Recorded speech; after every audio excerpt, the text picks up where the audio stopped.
Pronto.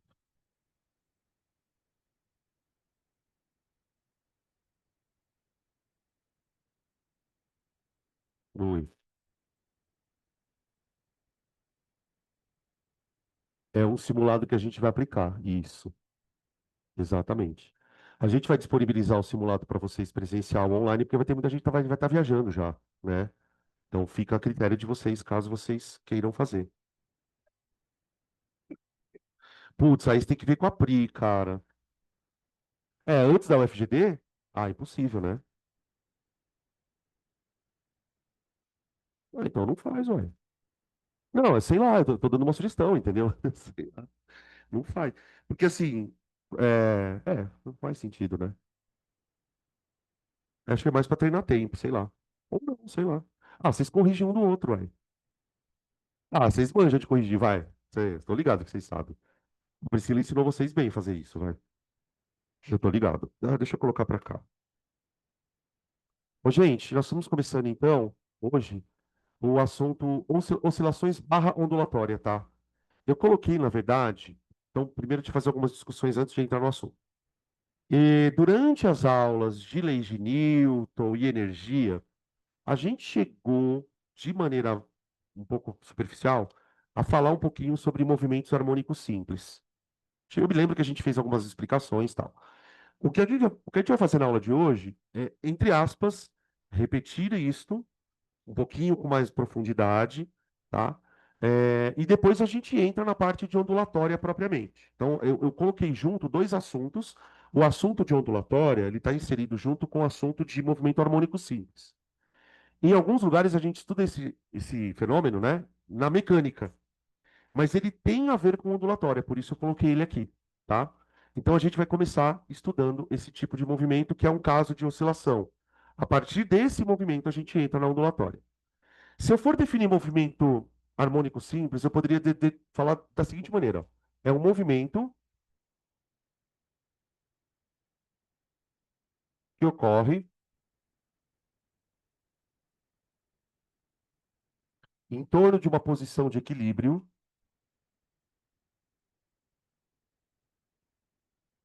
uma posição de equilíbrio,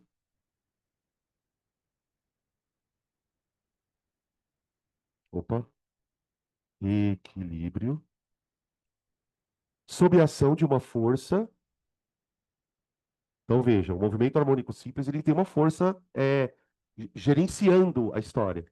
Ele ocorre em torno de uma posição de equilíbrio, sob a ação de uma força restitutiva, de uma força restitutiva.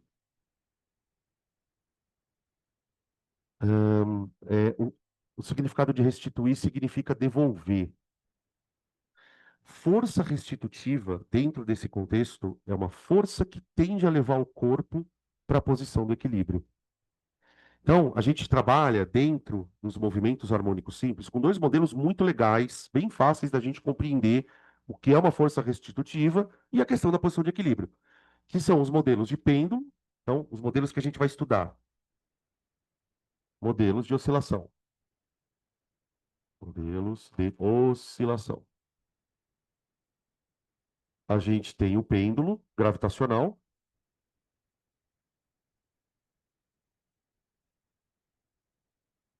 nacional, e o sistema massa-mola.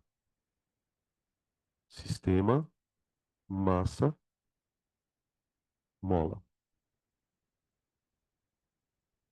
Deixa eu fazer uma observação de onde esse contexto ele entra na física de importante. Tipo assim, né? Por que que alguém estudaria um pêndulo fazendo isso? Por que que alguém estudaria uma mola fazendo isso?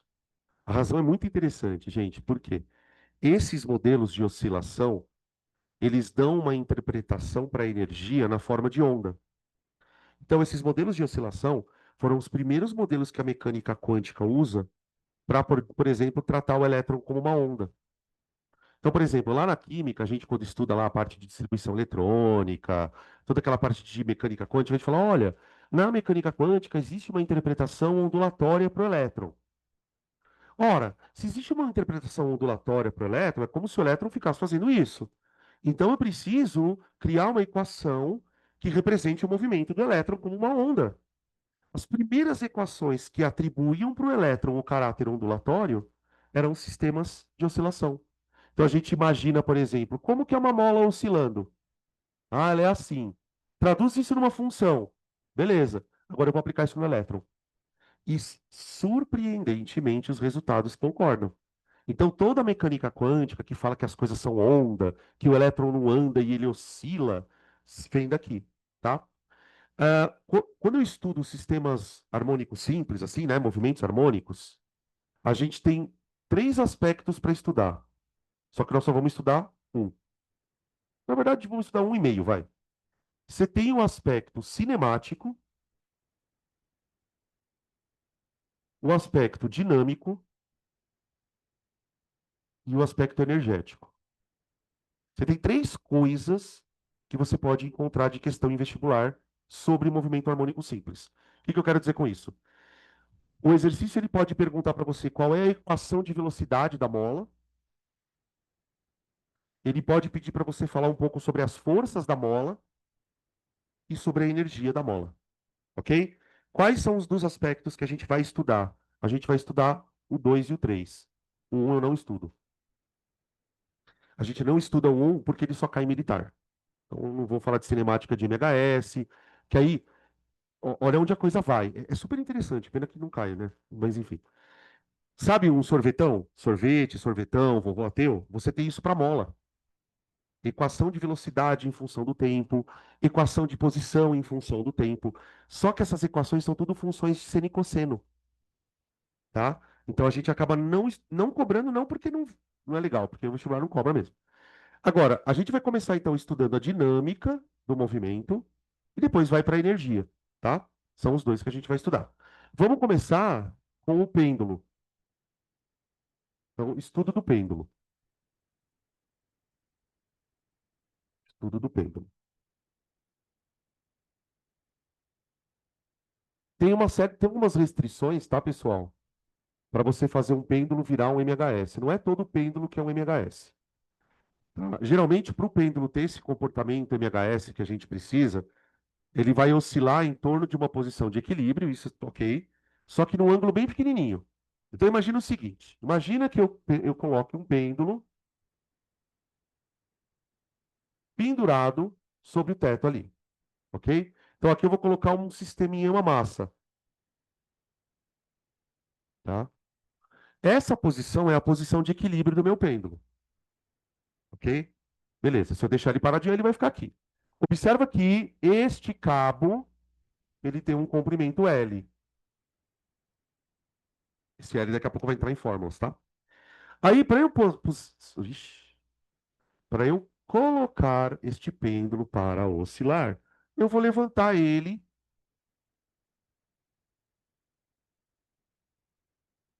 numa posição que vai fazer com a vertical um ângulo θ, ok? Pronto, vamos lá. Solta o pêndulo. Ele começa a fazer isso aqui. Ele ele vai oscilar entre duas posições. Entre duas. Ficou meio tortinho, mas tudo bem. Entre duas posições. O nosso sistema, quando eu falo nosso, gente, eu estou falando do sistema do vestibular, tá? O sistema do vestibular ele vai considerar que esse pêndulo está num sistema conservativo. Então, vamos colocar aqui, ó, sistema livre de forças dissipativas.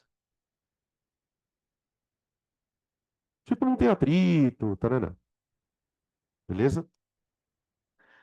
Como eu defini ali para vocês, o nosso objetivo aqui é entender primeiro quem é a força restitutiva, né? Porque o que acontece é que quando você soltar o pêndulo, ele vai ficar oscilando em torno dessa posição aqui. Tá, observa que a altura do pêndulo depende da energia inicial que eu dei para ele. Então, óbvio, eu posso oscilar ele a partir de uma altura maior, eu abro mais esse ângulo θ, ou mais fechadinho. Então, existe aqui uma variação de altura, ok? Nos movimentos oscilatórios, gente, essa mudança de posição aqui, ela vai ser representada por uma grandeza que a gente chama de amplitude. Já começamos a estudar ondulatória, tá? Sem a gente perceber. Amplitude. Então, ó, amplitude, eu vou usar a letra A aqui, tá? A é a amplitude. Gente, por que que a amplitude é uma grandeza muito importante nesse contexto? Basta você entender que, no caso do pêndulo, a amplitude está associada com energia potencial. Então, por exemplo, quando você pega o pêndulo e ergue ele a uma altura maior, o que que você está dando a mais para ele? Energia. Então, tanto é que numa onda, amplitude é sinônimo de energia. Quer ver um exemplo de como isso aparece em vestibular? Nossa, imagina que isso aqui são duas ondas sonoras.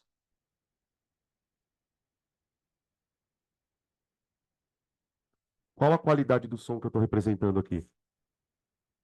Intensidade. Sabe quando você fala, abaixa o volume? Isso aqui, ó, som forte, som fraco. A gente fala assim, olha, quanto maior a amplitude da onda, mais forte é o som. Ou, por exemplo, se eu fosse fazer esse paralelo com a luz, o que que a amplitude vai representar da luz? A intensidade. Se o ambiente está mais iluminado ou menos iluminado, entende isso? Então, nos movimentos de oscilação, a gente consegue entender bem, de forma bem palpável, que amplitude é sinônimo de energia para oscilação. Ah, tudo bem. Agora, quando você solta o sistema, tem lá uma força restitutiva. Eu quero descobrir quem é essa força. Quem é que está fazendo esse pêndulo oscilar em torno desse ponto? Então vamos lá. Para a gente analisar isso, vamos imaginar o seguinte: no ponto mais alto que eu tenho aqui, eu vou ter duas forças agindo no corpo. Uma força peso, aqui, ó, tá? Essa força peso, ela tem por função basicamente puxar o corpo para baixo. Só que o corpo ele está preso numa corda. Então, ao mesmo tempo em que ele é puxado para baixo, você tem aqui uma outra força tracionando a corda,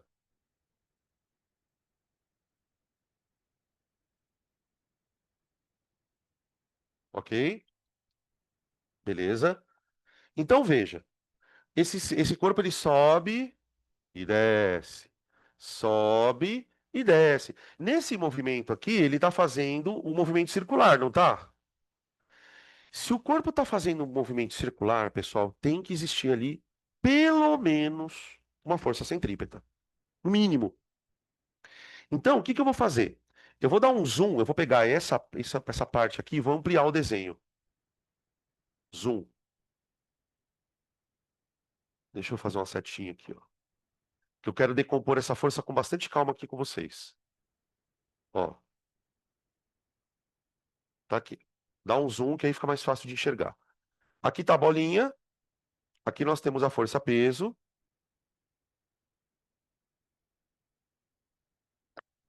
e aqui eu tenho a força tensora. Peraí, vou fazer só uma coisa aqui antes.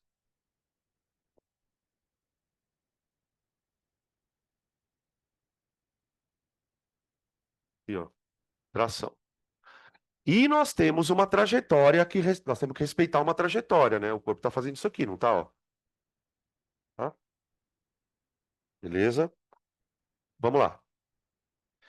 Eu quero explicar o sistema de forças que está atuando aqui, tá bem?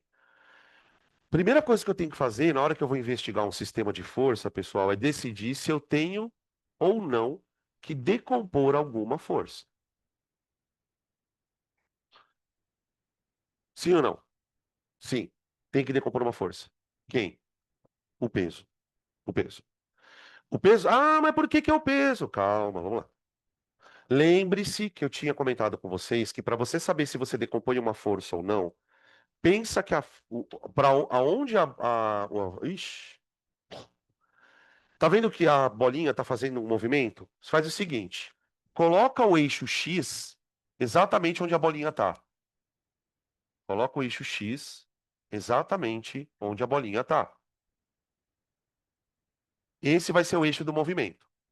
Então esse aqui vai ser o nosso eixo X, ó. Então você tem que imaginar o seguinte, ó. Se a bolinha tivesse na primeira lei de Newton, para onde a bolinha ia? Ih, força resultante zero, ela iria sair pela tangente. Tá. Observa que nesse ponto não tem nenhuma força agindo no corpo, tá vendo? Por enquanto. Mas observa que se eu adotei que esse aqui é o eixo X, o eixo Y seria uma coisa perpendicular. Então o que que eu fiz? Ao escolher o eixo X como sendo o eixo tangente à trajetória do corpo, eu acabo escolhendo como Y o eixo contrário.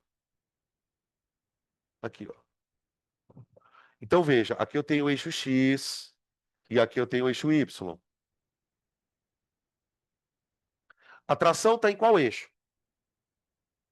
Y. Então eu não preciso decompor. O peso eu vou decompor em dois eixos. Eu vou ter um PX.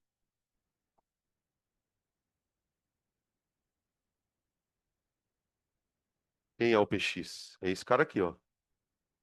PX. Tá? Seria uma componente X do peso.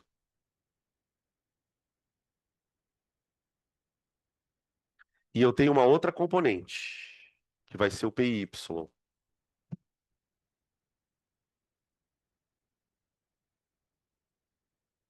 PY. Vamos tentar discutir o papel de cada um desses P's aqui na história? Então veja, tudo começou quando eu levantei a bolinha. Ao levantar a bolinha, eu sei que ela tem um peso, ela tem uma tração. Então, na hora que ela vai descendo, essas duas forças aqui, ó, elas vão atuando no corpo. Tá? O peso, ele está sempre atuando uma parte no eixo X, uma parte no eixo Y. Vamos pensar o seguinte: no eixo Y,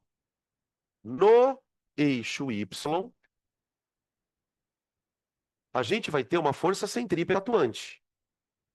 Enquanto o corpo estiver se movimentando, pessoal, tem que ter uma força centrípeta segurando ele. Tem que ter. Essa força centrípeta vai ser a tração menos o PY.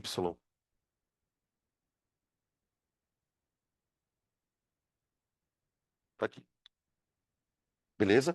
Lembra o seguinte: como é que calcula a força centrípeta de um corpo? mv ao quadrado sobre. Então vamos pensar um pouquinho aqui, gente. Vamos lá. Eu estou dizendo que tração menos PY igual a mv quadrado sobre R. O R é constante. O corpo está sempre tá. A massa também é constante. Então a única coisa que varia nesse movimento é a velocidade. E onde o corpo está parado? Não é nesse ponto aqui, ó. Toda vez que o corpo chega nesse ponto, ele para, aí volta a descer, para, volta a descer, para, volta a descer, e assim vai. Ok? Quando ele estiver parado, essa conta dá zero, ó. Mas essa conta ela está mudando a todo momento. Isso é um problema danado. Trabalhar com movimentos desse tipo é muito difícil por causa disso. Porque pensa comigo, gente. Conforme ele vai descendo, o que que vai acontecendo com a velocidade? Vai aumentando. Quando ele chega nesse ponto aqui, ele é o ponto mais rápido que tem na trajetória. Então, o que acontece é que a tração no fio ela vai mudando. Não só a tração, mas também o PY. É uma loucura trabalhar com esse tipo de exercício. Então, eu estou dizendo isso pelo seguinte: a gente só precisa entender o que está acontecendo aqui. Tá? Então, veja, durante a descida, a velocidade aumenta A velocidade aumentando, essa conta tem que aumentar. Tudo bem? Ô, gente, e o PX, para que ele serve? O que ele está fazendo com o corpo? Ele está meio que puxando o corpo para cá, ó. Né, ó? Bom, conforme o corpo vai descendo, o PX vai puxando ele para cá. Só que quando ele começa a subir para cá, ó, o PX volta a virar para lá. Vocês estão percebendo isso? O PX, gente, ele está sempre apontando para onde? Para cá. Ele é a força restitutiva desse movimento. É ele que está fazendo o corpo oscilar em torno de um lado e do outro. Do lado. O PY, ele está atuando no outro eixo, junto com a tração, para garantir a força centrípeta. Então, o PX é a força restitutiva do movimento.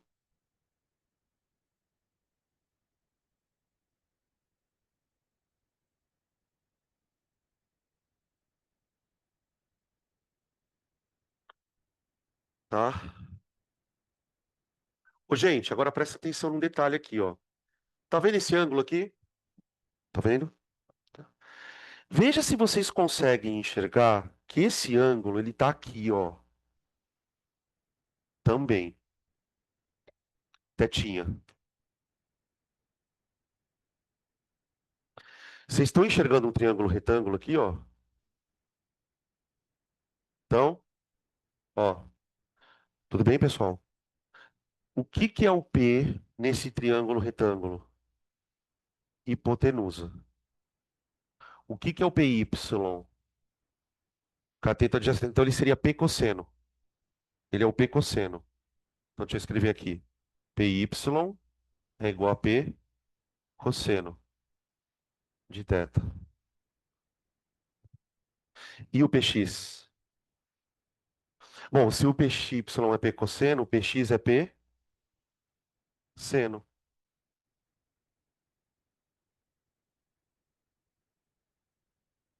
Tudo bem? Olha que interessante, gente. Muito louco isso aqui, cara.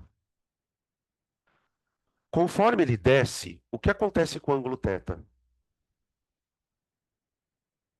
Então vamos lá. Análise de PX e PY. Eu quero saber o seguinte: o que acontece com o valor dessas biroscas no movimento? Porque uma coisa já ficou clara, gente. Se o PY e o PX dependem de seno e cosseno, e o negócio está fazendo isso aqui toda hora, ó, é claro que esses valores vão mudar com o tempo. Tudo bem? Então a nossa proposta é tentar entender isso, tá? Você tem duas situações. O que acontece quando o θ diminui, né? Isso aqui vai acontecer, né? O que que significa θ diminuir? O corpo está descendo ou da esquerda para a direita, ou da direita para a esquerda. E quando o θ aumenta, que ele está subindo?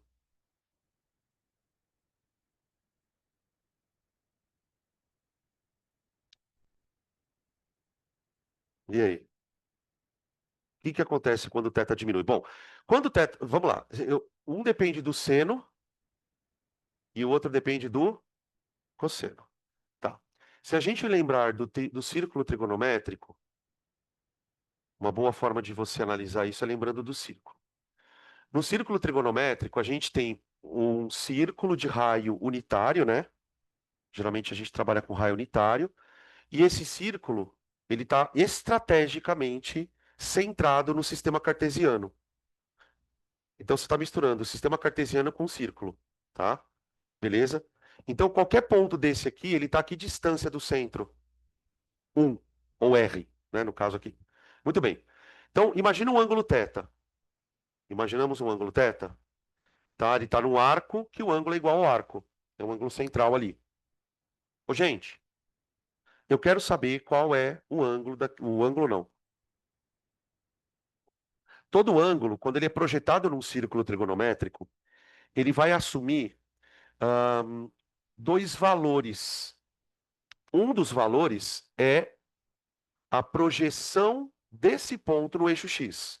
Então veja, se eu pegar esse ponto aqui, ó, e projetar ele no eixo X, eu tenho um segmento de reta aqui, não tenho? Ó? Esse segmento nunca pode ser maior que um. Isso faz sentido? Né? Porque ó, o máximo que ele vai atingir é quando esse ponto estiver aqui. Conforme esse ponto vai subindo, o que vai acontecendo com o comprimento desse segmento?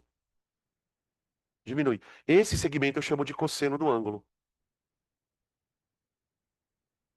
Então, tipo assim, tecnicamente, né, o que que é o cosseno de um ângulo? É a projeção daquele ângulo no eixo X. É a sombra do ângulo. Só que eu também posso projetar o ângulo no outro eixo. Você vai ter uma projeção horizontal aqui. Essa projeção se chama seno. Tudo bem? Então, essa visão ela é bem legal porque ela mostra o seguinte, ó. Quando o θ aumenta, pega esse ponto aqui, ó, e mentalmente vai arrastando ele para a esquerda. O que que vai acontecendo com o tamanho disso aqui? Aumenta. Só que ao mesmo tempo, isso quando o θ está abrindo, né? Ó, quando o θ está abrindo, o azul aumenta e o vermelhinho diminui. Tudo bem? Quando o θ está diminuindo, quem está aumentando? O cosseno. Então a gente pode usar isso para poder responder essa pergunta. O que acontece com Px e Py. Tá? Vamos lá. Quando o θ diminui, isso significa descida. Descida. Tá. Quando o θ diminui, θ diminui. Quem está perdendo valor? O seno, né? Então, o Px fica menor. Px diminui e o Py aumenta.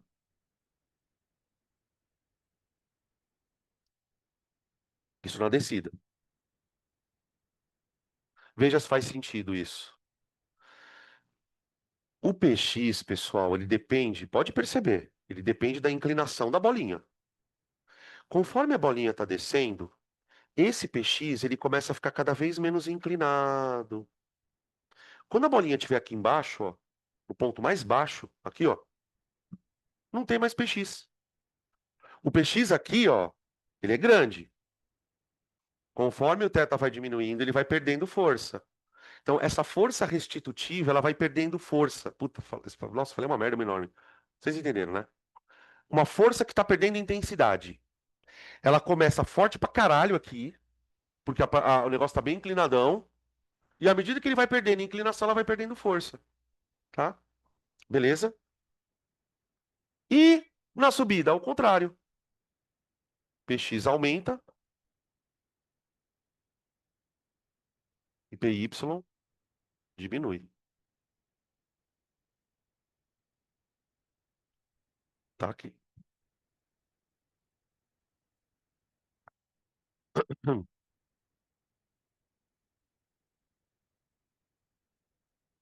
Super difícil, né? No ponto mais baixo. Como que tá o sistema no ponto mais baixo? No ponto mais baixo.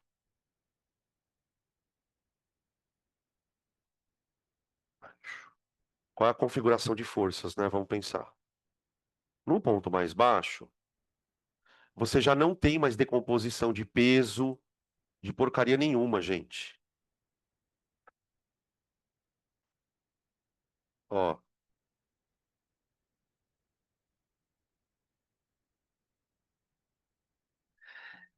gente, isso aqui acontece numa fração de centésimo de milésimo de milionésimo de segundo. O que acontece é o seguinte: enquanto ele vem descendo, o Px ele vai ficando menor. Quando ele está nesse ponto aqui, ó, por um momento muito rápido, ele tem só o peso e a tração. Ele está passando, por exemplo, daqui para cá, ó. Quando ele subir um pouquinho, aí isso aqui volta a virar Px e Py. Então, o peso, ele está sempre decomposto para posições onde ele não está no equilíbrio, tá? Se eu pegar, por exemplo, o sistema aqui, ó, desse lado aqui, ó, quem são as forças que estão atuando nele? A tração,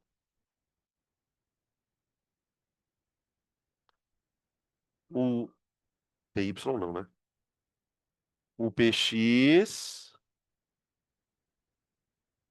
e o PY, ó, tá? Para cá o PX está para baixo e aqui ele também está para baixo. Tá aí. Ou seja, se o cara quiser que eu calcule componente, ele vai ter que me dar um ângulo qualquer. E percebe que isso é um cálculo instantâneo, né? Porque esse ângulo ele está mudando conforme o tempo passa. Ele está mudando conforme o tempo passa. Então não tem como a gente fazer um cálculo aqui que não seja um cálculo instantâneo. Então o cara pode, por exemplo, ele pode eventualmente falar assim, ó, calcula para mim qual é o valor da força centrípeta quando o cara tá a tantos metros, tá? Mas aí ele vai ter que te dar um ângulo. Então normalmente os caras não pedem muito para você calcular nada aqui. Aqui o problema é entender o mecanismo de força, tá? Ver se tem alguma pergunta.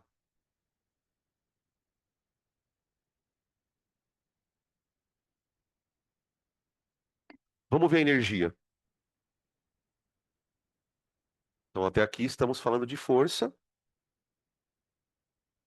Vamos falar da energia agora. Deixa eu só escrever uma coisa aqui que eu esqueci. Ah, não. Escreve assim, ó, antes da gente passar para frente. Forças,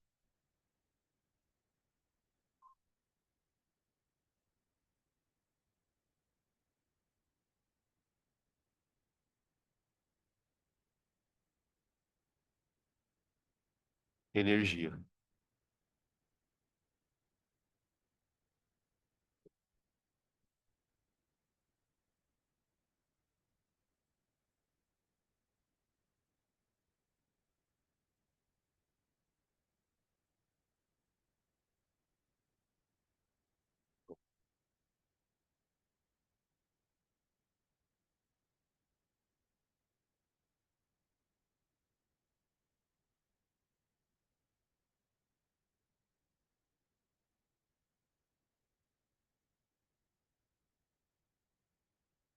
Toda vez que as forças variam, a análise fica complicada, a gente apela para a energia, e aí a análise fica um pouquinho mais simples. Então, esquece a questão da força. A gente já sabe que tem força puxando, tem força centrípeta e tal, ok. Agora vamos pensar na energia do sistema. Se o sistema é conservativo, nesse caso aqui, a energia mecânica é sempre constante.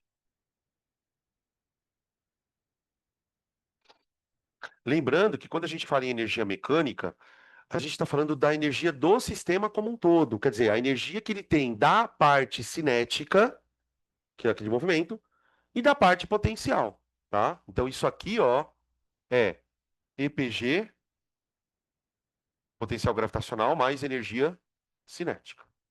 Ok. No ponto, aí vamos chamar então aqui, ó, de ponto A linha e O.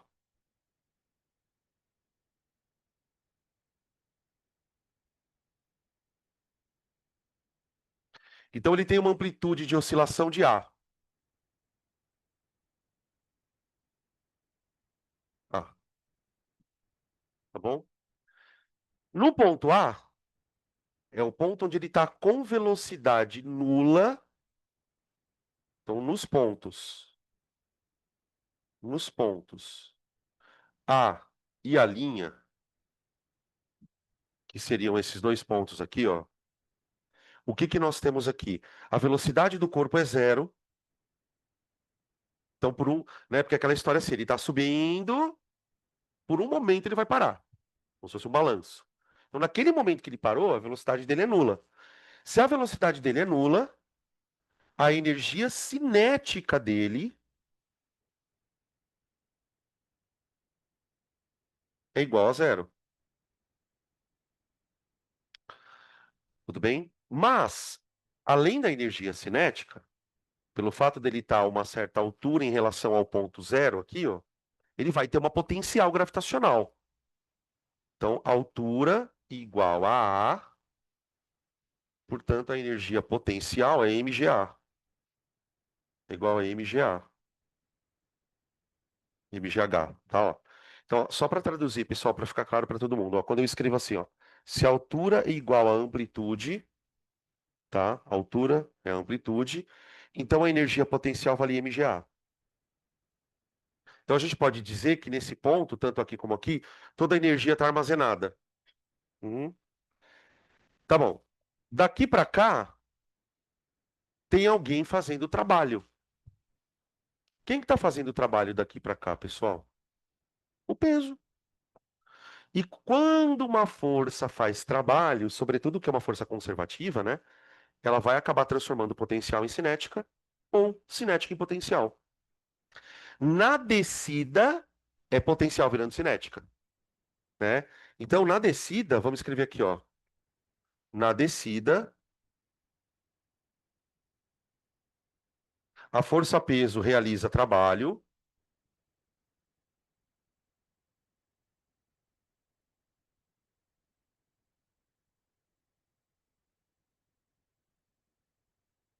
Olha como fica mais fácil de entender o sistema sem ser por força. Trabalho. O que que o teorema da energia cinética diz? Que o trabalho da força resultante tem que ser igual à variação da energia cinética. Gente, pensa comigo, ó. Durante a descida, você tem duas forças atuantes: o peso e a tração, não é? Você concorda que durante a descida, a tração nunca vai fazer trabalho? Porque ela está sempre perpendicular à trajetória, lembra? Então é só o peso mesmo que faz o trabalho. Eu posso dizer que o trabalho da força resultante é, na verdade, o trabalho do peso.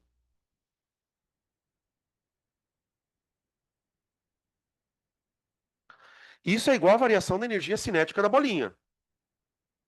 Mas a variação da energia cinética da bolinha é a energia cinética final menos a inicial.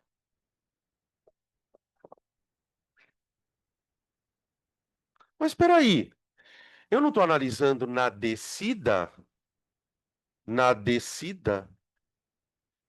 tá? Quanto vale a energia inicial na descida?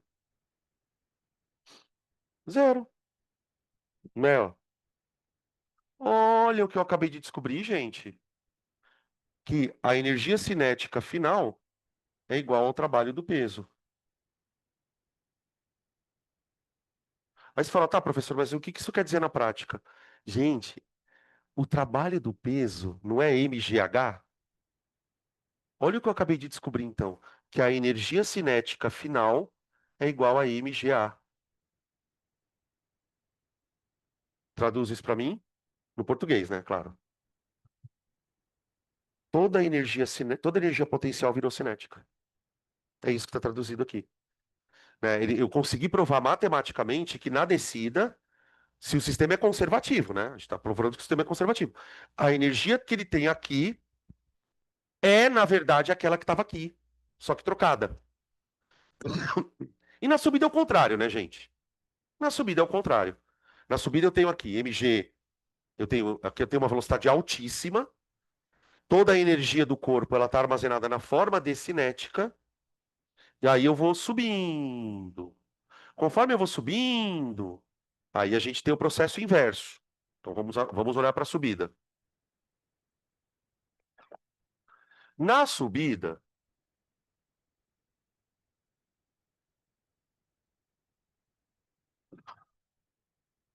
na subida, a força-peso também realiza trabalho. O trabalho da força-peso, só que aí que está o problema, né? O trabalho da força-peso é negativo.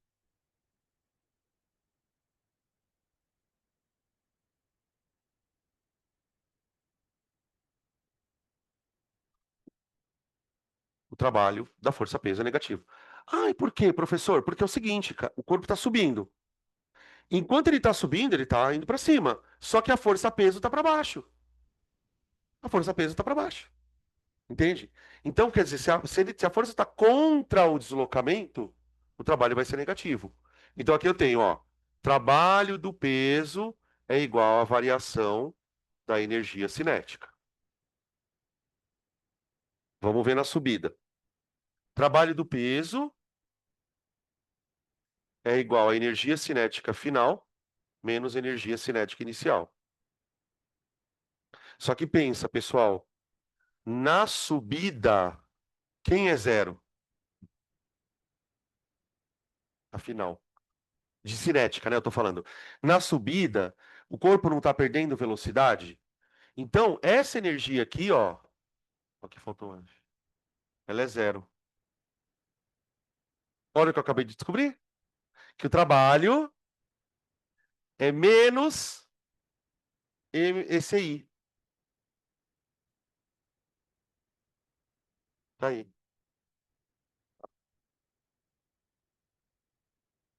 Ou seja, o trabalho deu um número negativo, tá vendo? E quanto vale esse trabalho? Menos mgh. O trabalho na subida, tá? Esse trabalho aqui, gente, ele vale menos mgh. Ele desce mgh para baixo. Eu me lembro que quando a gente teve aula de trabalho, eu falava sempre assim para vocês, ó, gente, não importa como o corpo cai. Ele pode cair em queda livre, ele pode cair num plano inclinado, ele pode estar amarrado numa corda. Sempre que eu precisar calcular o trabalho do peso, é mgh se ele estiver caindo, menos mgh se ele estiver subindo. Acabou, tá? Beleza?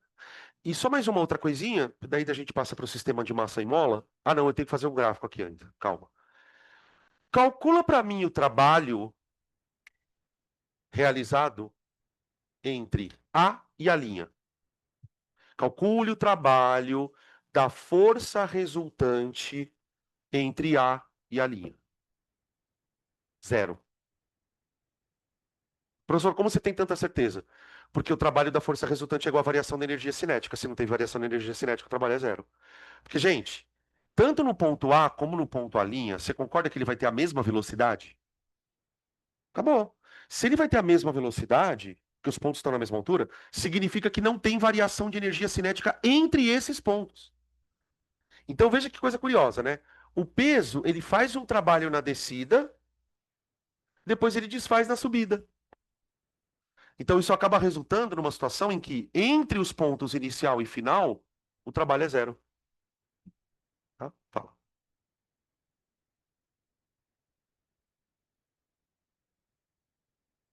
Isso, MGA, né? Podia botar A aqui, né? Mas você tá com dúvida nisso? Por quê? Da onde eu tirei isso da cabeça? Então vamos pensar, ó. Vamos lá.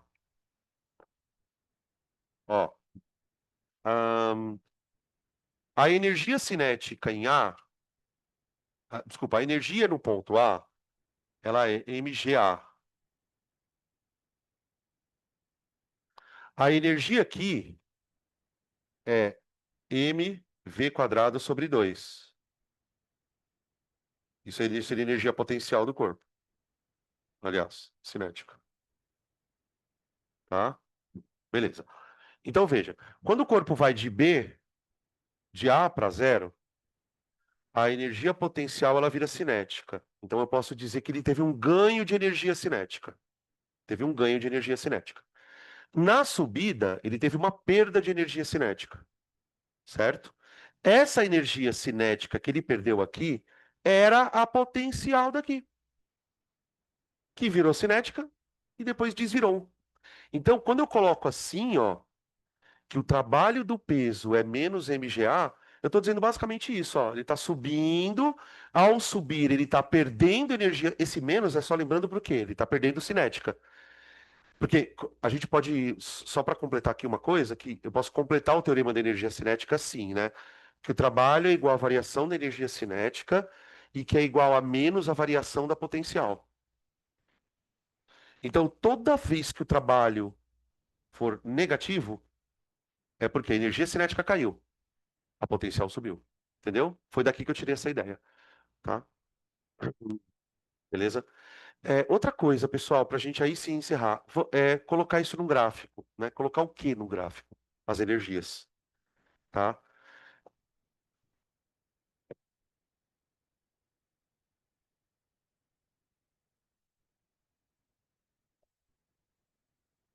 Então, o gráfico de energia. Esses gráficos de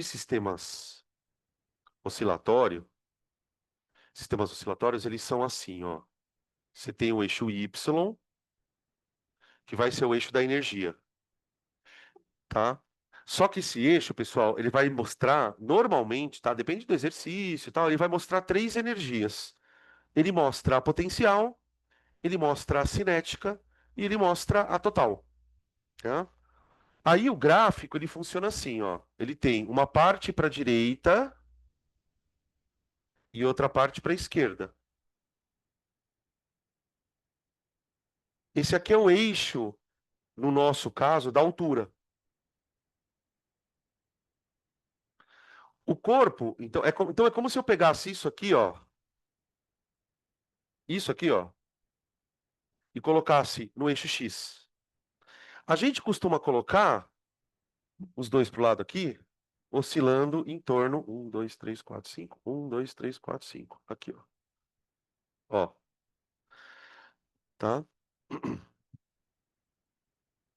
Então ele vai oscilar para cá, para cá, para cá, para cá. Fazer isso aqui, né? Só que ele está fazendo isso. Agora eu vou colocar. Vamos começar colocando. Eu gosto sempre de começar com a energia cinética. A energia cinética, pessoal, é mv ao quadrado sobre 2. E a potencial é mgh. Tudo bem? Beleza? Então, aí, normalmente, o que que a gente faz? Coloca no gráfico aqueles pontos que você sabe qual é o valor da energia. Por exemplo, quando ele estiver no ponto mais baixo da trajetória, a energia cinética vai ser a mais alta. Ou seja, na verdade, ela vai valer. Toda a energia vai estar na forma de cinética. Então, coloca um ponto máximo de energia aqui. Faz isso aqui, ó.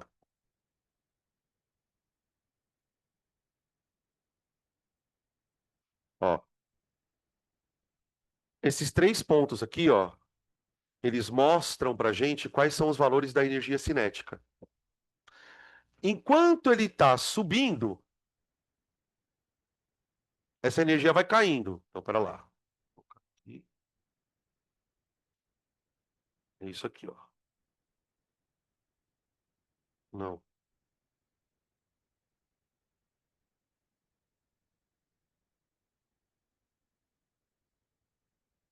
Não é bem uma circunferência, tá, gente? Mas é isso aqui, ó. Esse aqui é o gráfico de energia cinética. Ó.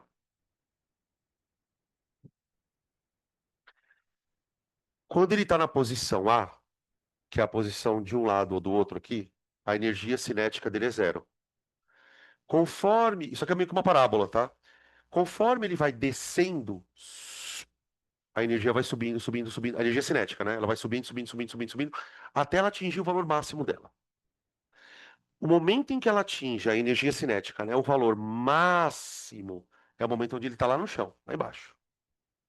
Aí, ele passou pelo ponto mais baixo, agora ele vai começar a subir. No processo de subida, a energia cinética vai diminuindo, tá? E ele fica fazendo isso aqui.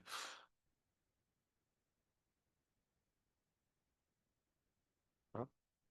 Beleza? Professor, por que que é uma parábola, né? Isso é uma coisa muito curiosa, né? Por que que será que é uma parábola, gente? Então, você vê que a energia, ela depende da velocidade ao quadrado, tá vendo?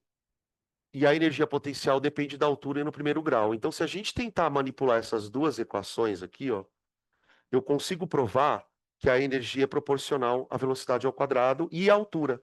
Então, ela cai numa função de segundo grau mesmo, tá? Isso é bem estranho da gente conseguir provar matematicamente, mas dá. Não é uma reta subindo, não é uma coisa uniforme, tá? Agora, e a potencial? A potencial, gente, é só inverter a parábola. Põe a potencial assim, ó. E aqui, aqui, ó.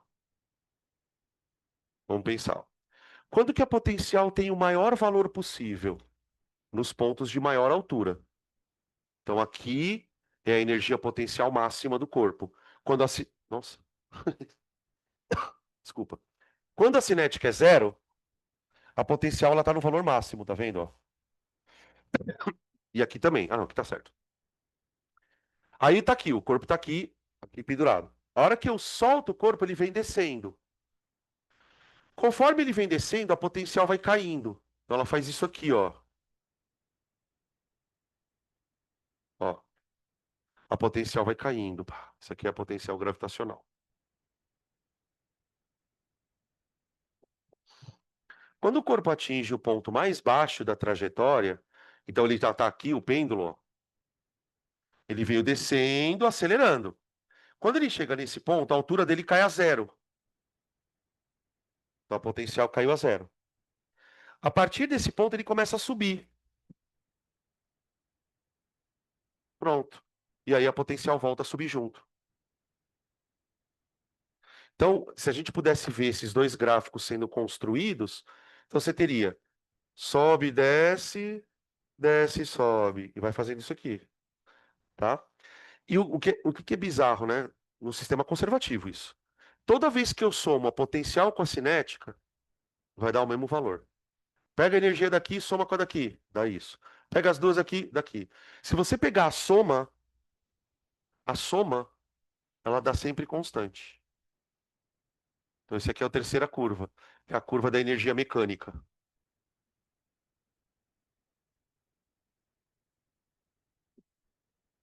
Essa é a curva da energia mecânica. Oi.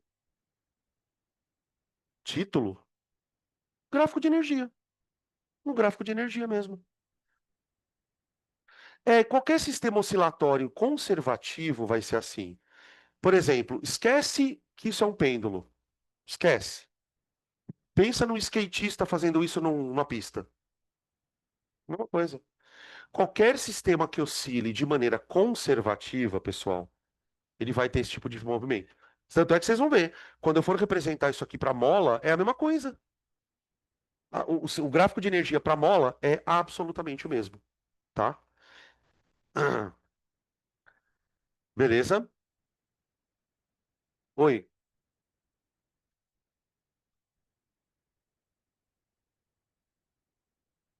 Não sei. Só vira. Só vira. Só vira.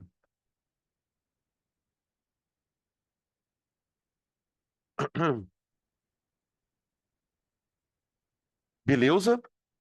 Agora vamos para o segundo sistema. Esse sistema. Depois eu falo sobre isso. Este sistema que eu vou mostrar para vocês tem muito mais chance de aparecer. Já pus o do pêndulo agora, que é o mais difícil. Agora eu vou para o outro sistema que é o de massa-mola. Sistema massa-mola.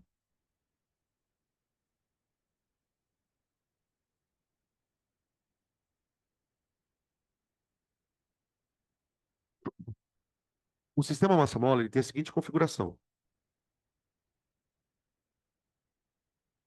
Eu vou pegar uma mola, tudo ideal, tá, gente? Tudo ideal. Aqui considera que você tem uma superfície completamente lisa, tá? Eu vou colocar nessa superfície,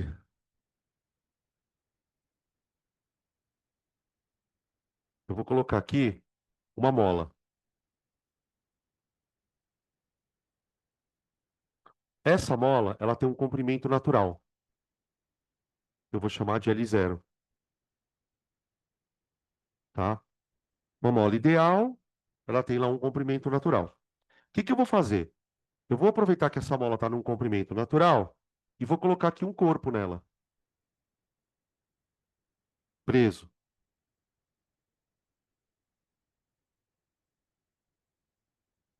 Só que nessa situação, o corpo vai ficar parado, justamente porque a mola não está nem estendida e nem comprimida.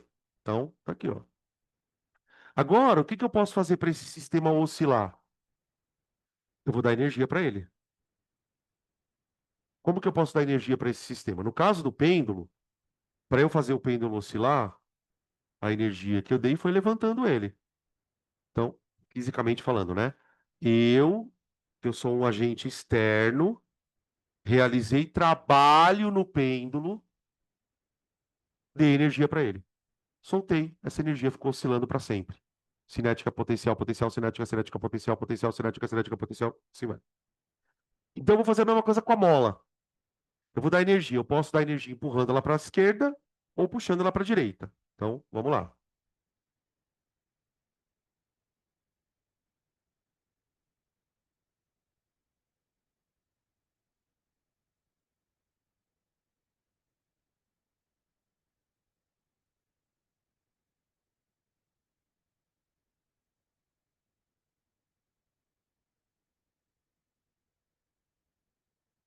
Olha lá. Não tem atrito, hein? Tá? Observa que quando eu fiz isso, eu causei uma distensão na mola. Até um ponto que eu vou chamar aqui de A.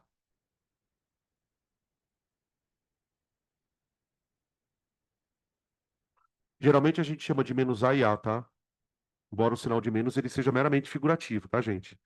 É só para dizer, olha, ele está oscilando no eixo. Hã? Muito bem. O que que vai acontecer no momento que eu soltar o sistema? Então veja, nessa configuração, ele tem energia? Tem, tem. Ele tem energia. Quando você soltar isso aqui, a força elástica, ela vai empurrar o corpo para a direita.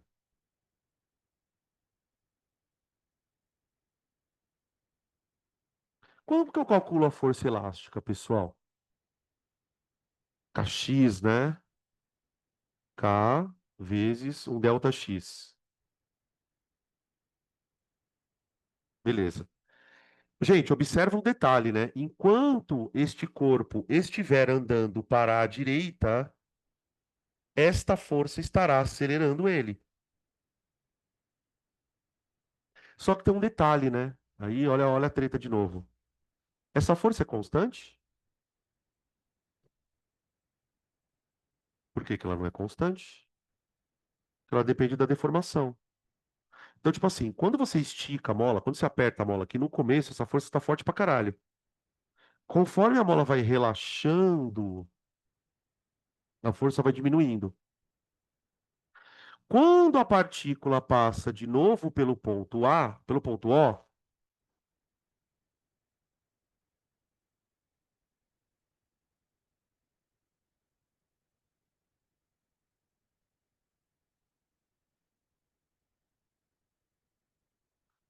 meu, ela tá no cacete aqui, ó.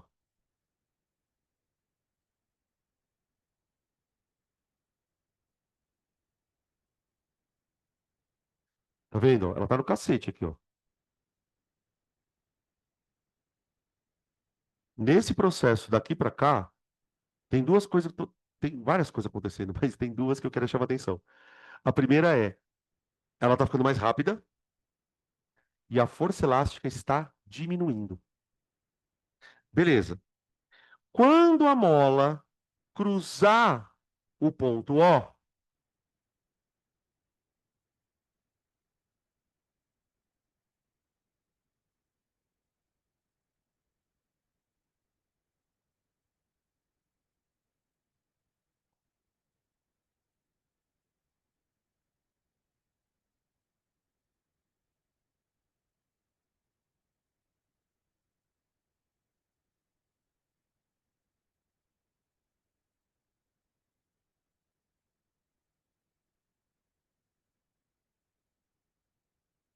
ó, começou aqui, empurrei, soltei, ele veio vindo.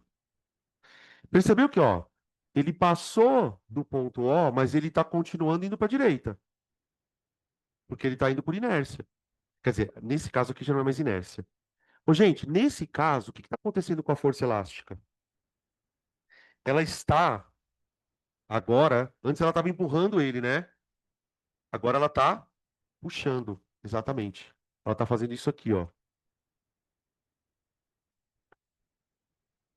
Peraí. Ela está puxando o corpo.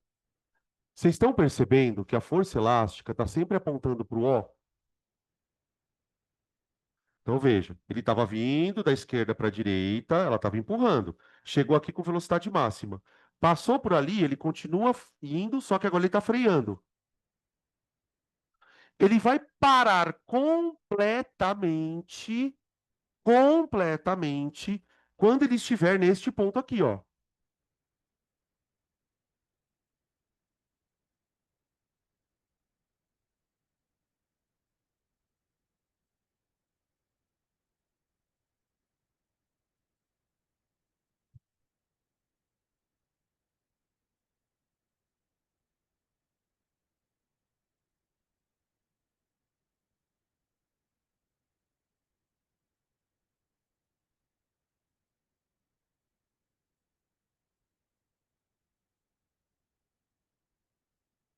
Tudo bem?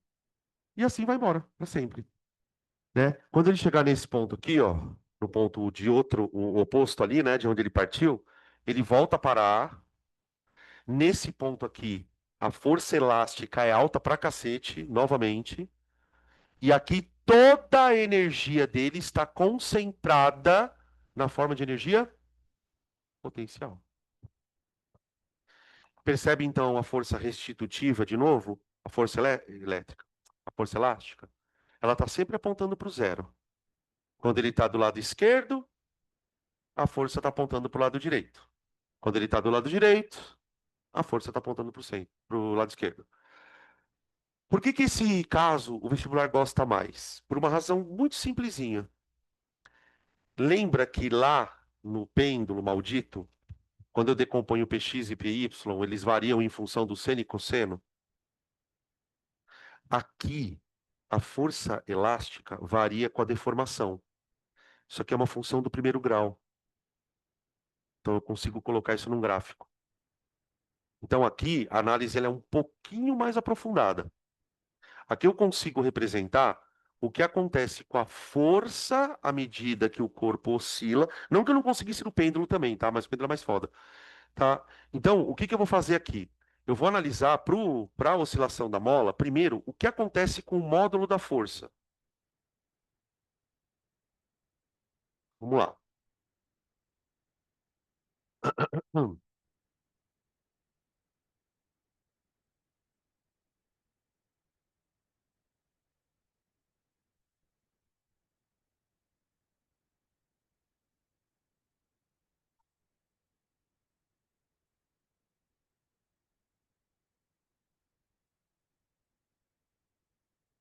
Análise gráfica da força.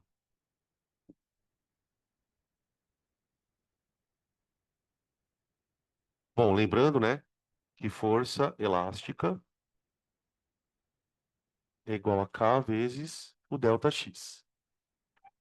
Ô, gente, em que local do sistema a força elástica é máxima? Ela é máxima nos momentos em que a mola ou está extremamente comprimida ou está extremamente esticada. Então, eu posso escrever assim, para a gente começar a análise da força, que a força máxima ela vai valer K vezes A, onde A seria a deformação máxima da mola, tá bom? E a força mínima seria zero. O que acontece é que à medida que o corpo está andando para um lado ou para o outro, essa força ela está alterando o sentido. Tem hora que a força está para a direita, tem hora que a força está para a esquerda. Então, olha o que eu vou fazer, gente, para montar um gráfico de força.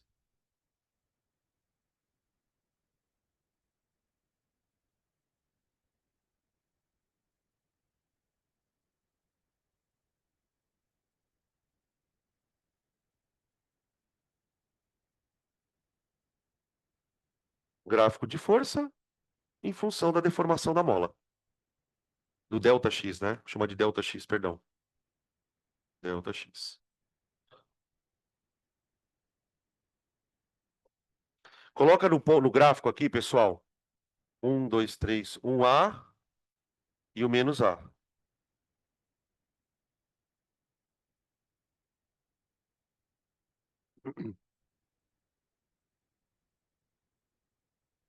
Tudo bem? Em que ponto a força é zero? Em que ponto a força é Ka?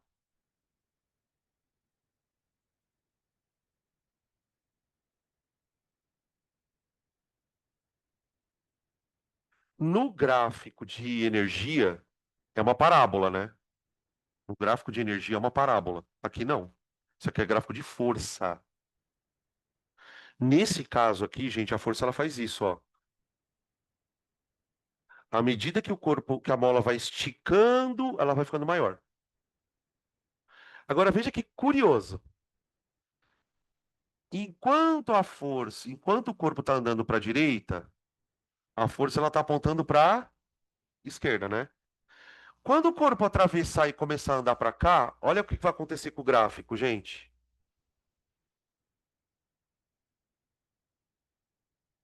Ó,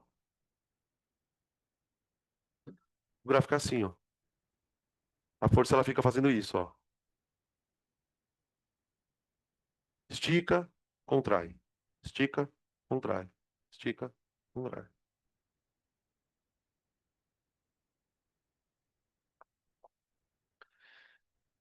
Ô, gente, o que que acontece? O que que acontece? Não, não acontece nada, mas se eu calcular a área desse gráfico aqui, o que que eu acho? Trabalho da força. Não é força por deslocamento? Então, ó, por exemplo, essa área aqui dá o trabalho da força quando faz isso. Essa área dá o trabalho da força ao contrário. Não vou entender isso.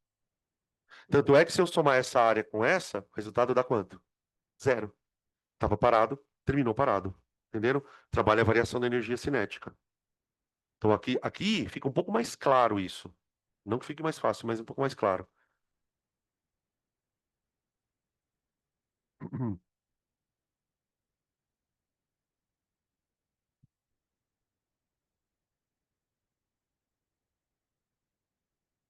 E a energia mesma, tá, gente? Vamos desenhar um grafiquinho de energia?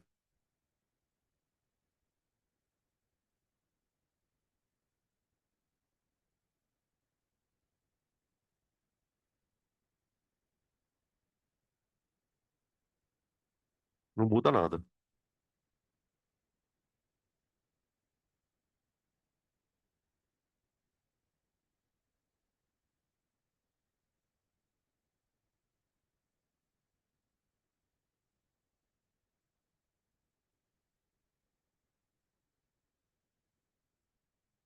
Só que a energia do quê?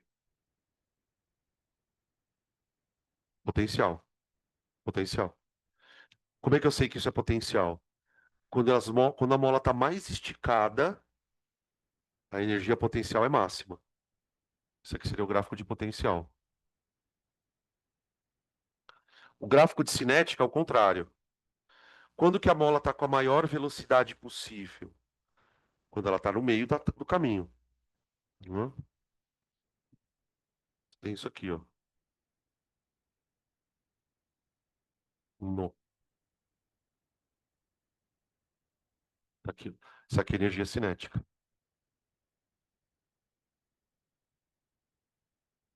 Tá? Não muda nada. Claro que aí, pensando em exercícios de conta, que não é tão comum assim, o que muitas vezes o cara faz é te dar uma posição aqui. Depois eu vou fazer um exemplo com vocês, vocês vão entender. O cara vai fazer, ele vai te dar uma posição e vai perguntar qual que é a velocidade do corpo, qual que é a energia, tá? Eu vou pegar um exemplo agora para a gente poder fazer isso juntos. Sem conta fica difícil, a gente entender.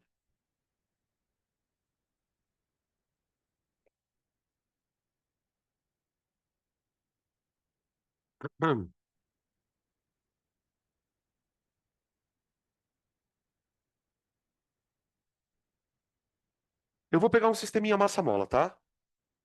Então, o nosso exemplo vai ser um sistema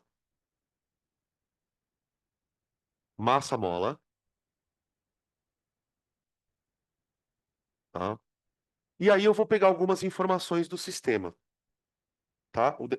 Eu não vou fazer o desenho de novo, gente, porque isso aqui é super chato de ficar desenhando. Mas é isso aqui que eu vou fazer, tá? Então vamos lá. Quando eu vou escolher um sistema massa-mola, o que que eu preciso me preocupar? Você tem basicamente três coisas aqui. Primeiro vai ser a massa do sistema.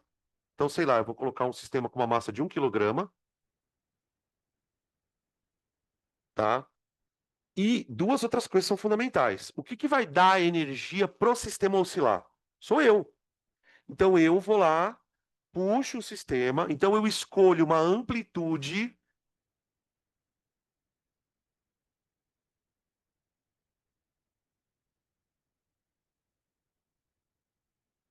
20 centímetros, tá?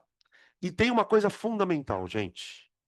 Quando eu pego o corpo e puxo ele, eu armazeno energia porque eu estico a mola. Só que tem mola que para esticar é fácil. Tem mola que para esticar é foda. Onde será que eu armazeno mais energia? Imagina que eu tenho duas molas. Eu vou esticar as duas 20 centímetros. Onde será que eu armazeno mais energia? Numa mola de constante elástica alta ou numa mola de constante elástica baixa? Eu já usei o termo mais do vestibular, tá? A constante elástica de uma mola, ela diz o que pra gente? Quanta força você precisa fazer para deformar ela 1 centímetro ou 1 metro? Por exemplo, tá? Vamos supor que a nossa mola tenha 500 newton por metro de deformação. Gente, quanto maior for a constante, mais força você tem que fazer para deformar, não é? Tá aqui, ó. Constante é força por deformação. Então, se uma mola tem constante alta, na hora que você deformar ela, você vai armazenar mais energia. Então, vocês vão perceber que tudo que acontece no pêndulo massa-mola, no sistema massa-mola, depende desse K e da amplitude. Afinal de contas, as fórmulas estão ali, tá? Beleza. Tá. Agora vamos lá. Ahn, Vamos começar a calcular coisas do sistema, tá? Nós vamos tentar ir calculando e vamos imaginando o desenho aqui. A primeira coisa que eu vou fazer, pessoal, é calcular qual a energia que o sistema tem. Então vamos lá, item A. Calcule a energia armazenada no sistema.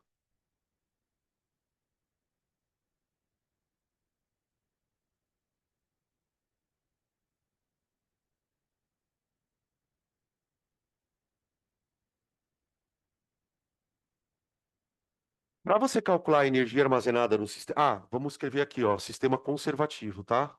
Senão depois a gente não consegue fazer as outras contas. Não? Calcule a energia armazenada no sistema. Para eu calcular a energia armazenada no sistema, eu sei que ela é constante em qualquer ponto, né? Eu vou escolher um ponto que eu consiga calcular, que é esse aqui, ó. O cara me deu a amplitude. O cara me deu a constante elástica da mola. Então, bora calcular. Gente, a energia do sistema eu posso calcular como sendo a energia potencial no ponto A, que seria esse ponto aqui, ó. Ou esse, tanto faz, tá? Lembra para calcular potencial de mola? K x quadrado sobre 2. Nesse caso aqui, né, gente, o que que seria o x ao quadrado? A deformação. Só que como a gente está trabalhando com a deformação que é a amplitude, ó, já coloquei a formulinha da amplitude, tá? Calcula ela lá. E pote A igual a 500 vezes 2 vezes 10 a menos 1 elevado ao quadrado. Então, que vai dar 4 10 a menos 2. Eu já vou colocar direto, tá, gente? Já vou colocar aqui 4 10 a menos 2. Dividido por 2.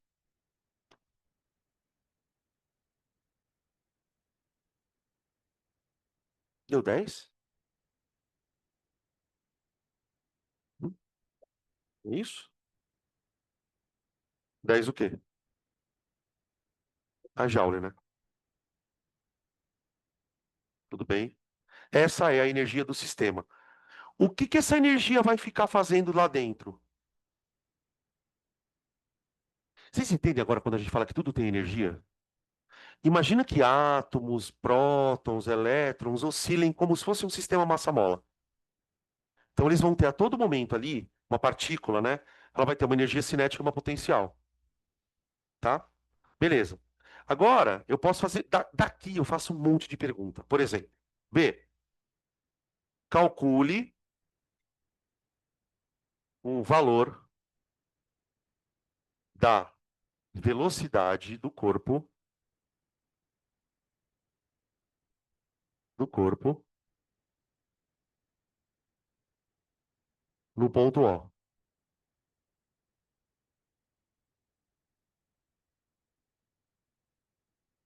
Oi,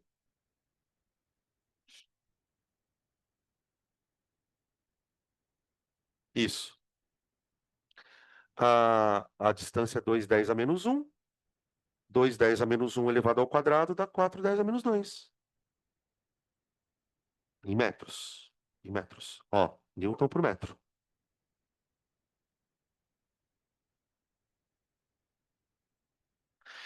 Nada, na verdade, aqui eu não tô muito preocupado com isso. Eu só estou preocupado com a energia do sistema. Agora, obviamente, se você me perguntar o que está acontecendo com a mola ali. Bom, se ela está no ponto A, eu apaguei, que merda, burrão. Se a mola está aqui, se eu puxei ela para cá, ela está voltando, tá? Aqui ela está com velocidade zero e com energia potencial. No ponto O, quando ela passar por aqui, fala. Não, tudo bem? Ah, beleza. Quando ela passar por aqui, o que que acontece com a energia potencial dela? Desaparece. Por que que nesse ponto aqui ela não tem energia potencial, pessoal? Porque a mola já não está mais deformada. Então eu posso dizer que nesse ponto aqui, toda a energia que estava armazenada virou cinética. Então eu posso dizer o seguinte, ó, no ponto O, no ponto O, toda a energia potencial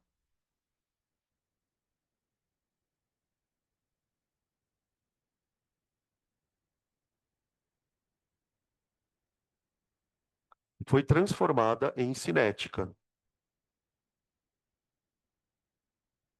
Oi,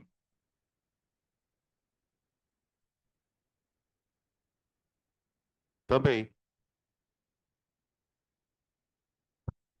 O sistema não é conservativo, lembra? Hã? E aí, então, como que eu faço para descobrir a velocidade dele? Bom, igual as duas. A energia potencial no ponto A é igual à energia cinética no ponto O, tá? Tô falando disso aqui, ó. A energia potencial aqui é igual à energia cinética aqui, tá? K A quadrado. Ah, nem precisava, né? É 10, eu já calculei ali. 10 igual a m v ao quadrado sobre 2, tá bom? Entenderam por que que eu dei a massa da mola ali, do sistema? Vai dar 20 dividido por um vai dar 20. V ao quadrado igual a 20. V, 4 vezes 5 dá 2 raiz de 5 metro por segundo, tá? Aqui ficou na forma de raiz porque deu uma raiz que não era exata, tá? Tirei a raiz de 20 aqui e deu isso.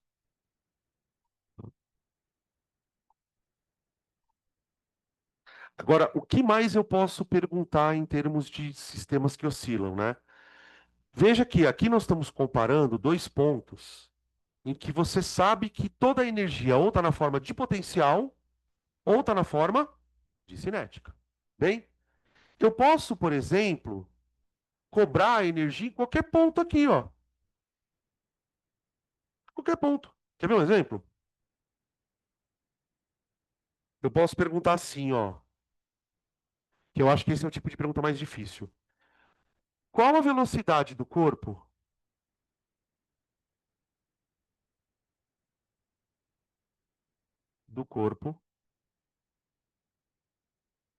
ao passar pela posição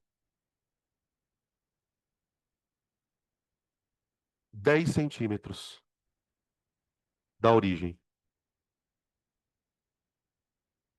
Do ponto O, né? Vamos colocar do ponto O que fica melhor. Do ponto O.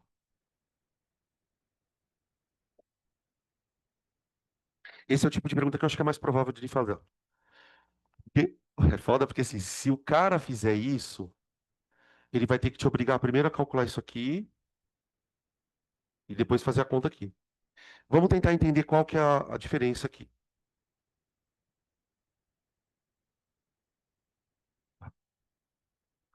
Gente, eu tinha falado que a deformação era 20, né? Bem, o 10 ele tá bem aqui, não tá? Ó?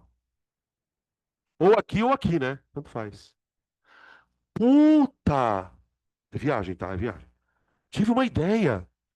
Se o cara tá na metade da trajetória, provavelmente ele deve estar com a metade da velocidade. Isso não tem o mínimo sentido. Porque não é diretamente proporcional. Não é diretamente proporcional. Seria se o cara tivesse em movimento uniforme. Mas, gente, não é nem move aqui. A velocidade, a força varia, a aceleração varia. Então, veja, não é para resolver com regra de três essas coisas. Porque aí, aquilo parece tão óbvio, né? Você fala, bom, se ao chegar aqui a velocidade é 2,10 a quinta, então eu vou tentar dividir ela por 2. Nós vamos ver que isso não acontece.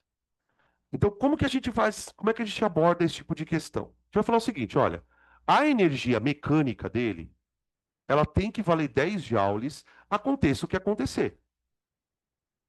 Esse é o valor da energia máxima dele. Então, o que que você faz? Você fala assim, olha, existe uma posição aqui, uma posição que eu vou chamar de X, de tal maneira que nesse ponto, a energia cinética mais a potencial tem que dar 10. Porque aqui, nos intervalos entre O e A, ou menos A e O, né? Ele tem as duas energias. Então, vê, eu vou dizer que 10 é igual a energia cinética em A não, em P vai, mais a energia potencial lá no ponto P. Oi? Aham.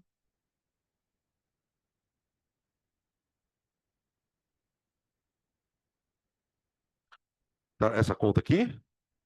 410 a menos 2 dividido por 2 aqui dá 2. 500 vezes 2 dá 1.000. 1.000 vezes 10 a menos 2 dá 10. Que zeros. Então, 2 vezes 10 elevado a menos um elevado ao quadrado dá 4 10 a menos 2. Não eu fiz aqui com o metro, ó, tá vendo? Tá? Ou, se você preferir, 0,2 é a mesma coisa que 0,04. Tá bom? Voltando. Qual delas eu consigo calcular aqui? A potencial. A potencial. Por quê? Se ele está numa posição de 10 centímetros, essa é a deformação, nesse ponto, tá? A deformação sempre em relação ao ponto de origem. Então, vamos lá. Opa, peraí que eu falei uma cagada aqui. Ah, não, tá certo. 10 igual. Energia CP. Então fica m v ao quadrado sobre 2 mais k x quadrado sobre 2. Tá bom? Aí eu posso, como as duas estão divididas por 2, a gente pode, para deixar mais simples, multiplicar tudo por 2. Do lado direito e do lado esquerdo. Então fica 20 igual a mv ao quadrado mais kx ao quadrado. Pronto. Agora eu vou substituindo. 20 igual. A massa é 1, né? Eu tinha falado que era 1. 1v quadrado. Mais. A constante elástica, 500. 5, 10 ao quadrado. Cuidado aqui, hein? A deformação é 10 a menos 1. Eu vou levar, eu vou elevá-la ao quadrado. Então, 10 elevado a menos 1 ao quadrado, dá 10 a menos 2. Isso? É. Opa! 5 vezes 10 ao quadrado vezes 10 a menos 2 aqui vai dar 10 elevado a zero. Então aqui vai dar 5. Então fica 20 igual a v ao quadrado mais 5. Então v ao quadrado deu 15 metros por segundo. Tá? Tira a raiz quadrada, aí não tem o que fazer, né, gente? Ainda que 15 é 3 vezes 5, não tem nada para tirar da raiz. Nunca só. Tá aí. Dá uma olhadinha.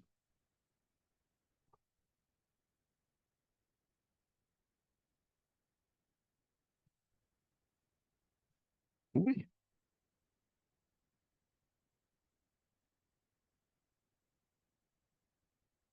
Ah, eu acho que eu esqueci minha apostila em casa. Eu queria fazer uns exercícios, gente. Eu nem sei se tem exercício desse assunto aí. Eu acho que tem alguns.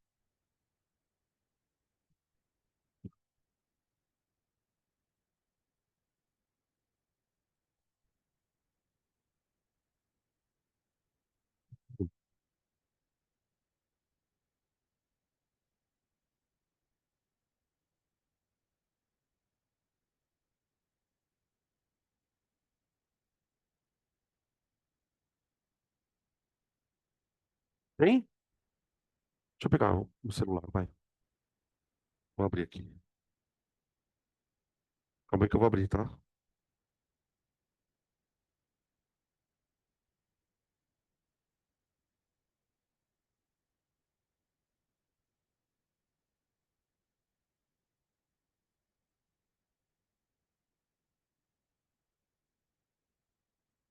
Hum, eu quero. Ah, você não vai usar? Ah, então tá bom. Obrigado. Vou fazer então.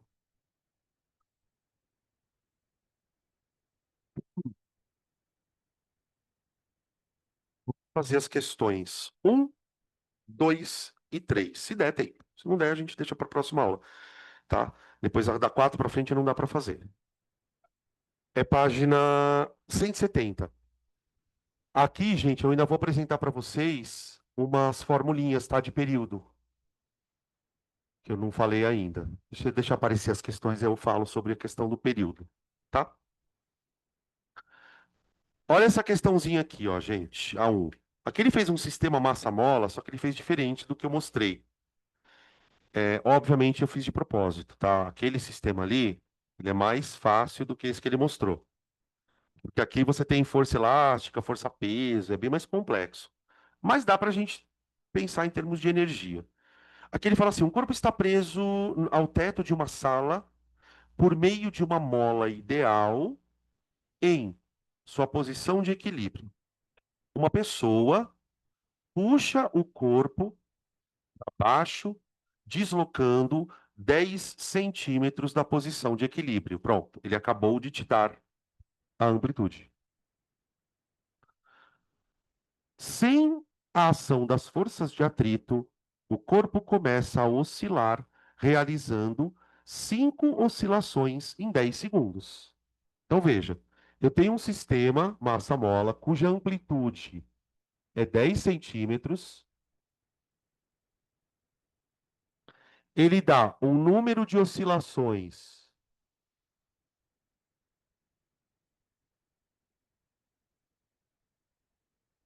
são 5, num intervalo de tempo de. Não, eu falei o contrário, né? Ah, não, tá certo. 5 oscilações em 10 segundos.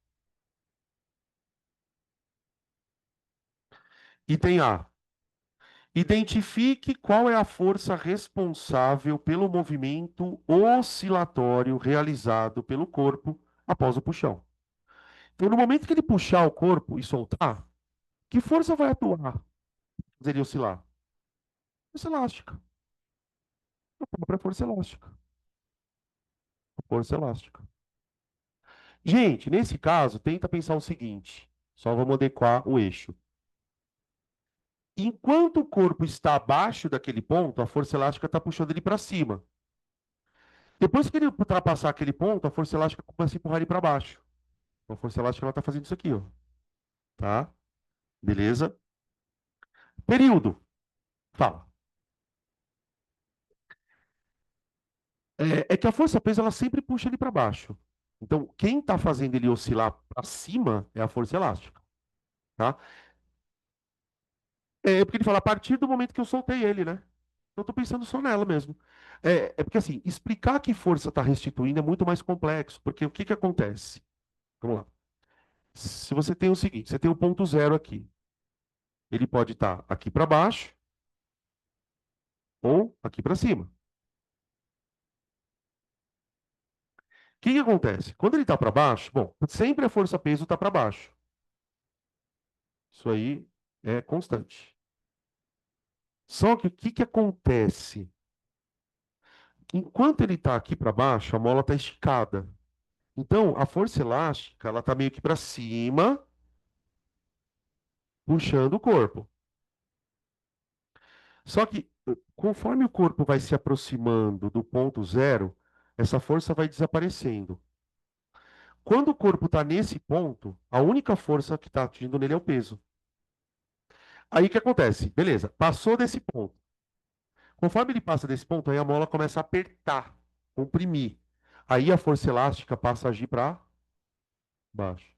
Então, o que que a gente percebe no final das contas, né? Que quem é a força restitutiva mesmo é a força elástica. Ela está atuando durante todo o transcorrer, só que uma hora para um lado, outra hora para o outro, tá? Mas imagina como deve ser complicado trabalhar com um sistema desse, né? Tipo, para calcular força, enfim. Tá? Aí ele pede para a gente calcular a frequência e a amplitude do movimento.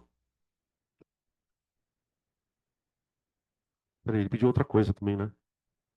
Ele pediu também o período. Tá. Gente, todo movimento oscilatório é um movimento repetitivo. Portanto, faz todo sentido a gente trabalhar com frequência e período. Tudo bem? Tá. A frequência é o número de oscilações por tempo. E o período é o inverso da frequência. Ou, se você quiser, você pode dizer que o período é o tempo que ele demora para dar uma oscilação. Também é possível de fazer dessa forma, tá? Como ele já deu para gente que ele deu 5 oscilações em 10 segundos, então o período é meio hertz. Meio hertz. A frequência, desculpa, falei errado. A frequência é meio hertz, tá? Ou seja, ele dá meia oscilação por segundo. Meia oscilação para cada segundo. Qual o período, então? Dois. 2 segundos. Ô, gente, deixa eu fazer um comentário breve aqui. Os períodos dos sistemas oscilatórios, eles dependem de algumas condições. Exemplo, você pegou uma mola, pendurou uma massa na mola e puxou. E a mola vai oscilando. Tudo bem? O que acontece? A gente percebeu aqui que durante o movimento você tem uma força-peso e uma força elástica atuando. Tá, essa força-peso ela está sempre apontando para baixo. Mas se percebe o seguinte, né? Tem hora que ela ajuda a força elástica, tem hora que ela atrapalha, não tem? Então o que que a gente sabe? Que existem dois fatores que são cruciais para regular o período disso aqui. Período depende de duas características do sistema. Peraí.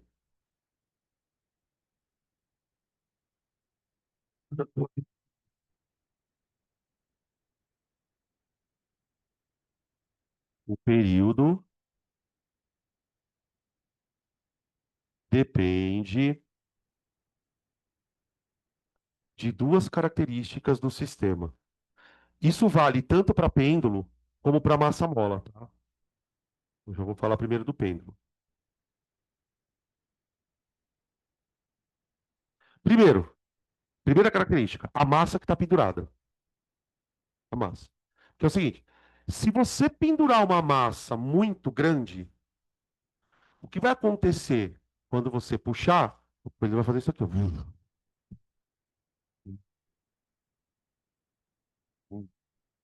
Vai oscilar, vai demorar para fazer isso aqui.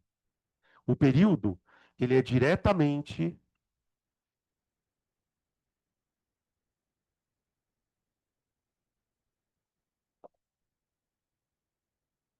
ele é diretamente. Não, não vou escrever diretamente, porque eu vou estar cometendo um erro. Eu vou dizer o seguinte: quanto maior a massa, mais longo é o tempo de oscilação.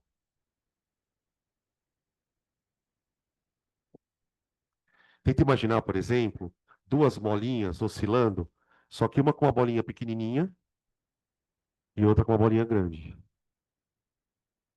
Tá? Quando você coloca um corpo de maior massa, o sistema ele vai andar mais. Então ele vai demorar mais. Tá? Então, quanto maior a massa, maior o período. Outra coisa, a dureza da mola. A dureza. Por exemplo, se a mola for uma mola muito dura, na hora que você esticar, ela vai começar a fazer isso aqui, ó. Se a mola for uma mola mais mole, na hora que você esticar, ela vai ficar fazendo assim mais lento, ó. Então a constante elástica também afeta o período de molas, tá? Aqui é assim, quanto maior a constante, ou seja, quanto mais dura for a mola, menor é o período. Quer dizer, mais rápido ela oscila, tá? Essas duas características, assim, a gente tem como deduzir a fórmula, mas eu não vou deduzir, porque ela é muito difícil. Tá? Essas duas características a gente consegue perceber elas, por exemplo, em laboratório. Quando você vai fazer experimentos com pêndulos, então você pega lá, por exemplo, pega duas molas iguais, põe uma com uma massinha e outra com uma massa maior. Você vai perceber que a mola que está com a massa mais pesada, ela vai demorar mais para fazer uma oscilação. A mola com a massinha, ela fica mais rápida. E aí você pode pegar também duas massas iguais e colocar molas diferentes. Aí você estuda o efeito da dureza da mola. Quando a mola é muito dura, ela faz isso aqui rapidinho. Quando a mola é mole, ela faz assim, mais suavemente.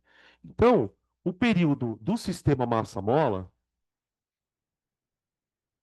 ele é 2π raiz quadrada de m sobre k. Olha que fórmula bizarra. 2π raiz quadrada de m dividido por k. Tem uma série de etapas para fazer lá. Tá? Veja por que que eu não queria escrever diretamente proporcional, né? Nem inversamente, porque está errado. Eu posso falar que o período é diretamente proporcional à raiz quadrada da massa. Aí eu posso falar. E posso falar que o período é inversamente proporcional à raiz quadrada da massa. Atenção para essa fórmula, gente, porque ela é uma fórmula muito chatinha pelo seguinte: se cair algum exercício com ela, você só resolve se você lembrar. E o que, que normalmente se pede, dentre várias possibilidades? Você vê, a gente acabou de calcular o período, não acabou? Acabou de calcular o período. Se eu souber a massa do tijolo, o que, que eu consigo descobrir? A constante. Então veja onde isso vai parar. Em laboratórios de física, isso aqui é uma técnica que a gente usa para descobrir constante de mola. O que, que o cara faz? Você vai lá, prepara um pêndulo. Um pêndulo não, prepara um sistema com a mola que você quer estudar. Pega uma bolinha, prende nela, puxa, solta e mede o período. Você mede isso aqui, ó. Ah, então em 10 segundos você conta uma oscilação, duas, três, quatro, cinco. Para. Pronto. 10 segundos. Foi lá, calculou a frequência. Calculou a frequência, calculou o período. Maravilha. Inverso do período.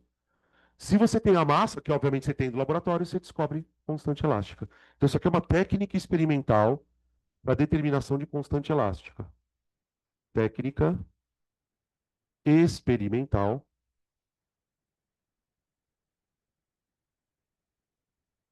para determinação de constante elástica.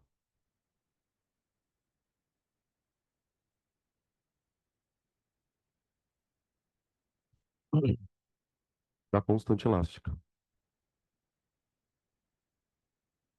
Tá bom?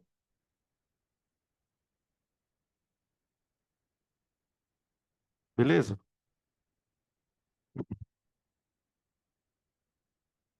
Acabou, né? Oi. O que que é? O que que tem? Tem, tá? Tem uma, a gente chega lá, tá? Tudo bem? Deixa eu ver, perguntamos isso. Ah, vamos almoçar, vai. Não vai dar tempo de fazer as outras. Aí na próxima aula a gente continua, tá? Aí eu cito a formulinha do pêndulo. Voltamos às 2 horas, tá, gente? Para quem for ficar na oficina. Desculpa. A gente vai começar às 2 hoje. Vai das 2 às 5, tá?